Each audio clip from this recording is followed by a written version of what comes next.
رسول اللہ صلی اللہ علیہ وسلم نے فرمایا، جب تم ایسے ہو جاؤ کہ تمہارے غم بڑھ جائے اور تم ان غموں کو ختم کرنا چاہو تو مجھ پر درود پڑھو، یہ تمہارے غموں کو ختم کرنے کے ساتھ ساتھ تمہارے گناہوں کو بھی مٹا دے گا۔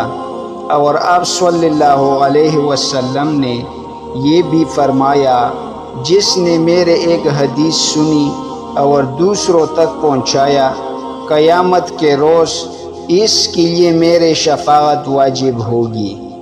بوڑھوں کو راستہ اور جگہ دے۔ حضرت انس بن مالک رضی اللہ عنہ فرماتے ہیں کہ ایک بوڑھے شخص آئے، وہ نبی کریم صلی اللہ علیہ وسلم سے ملنا چاہتے تھے۔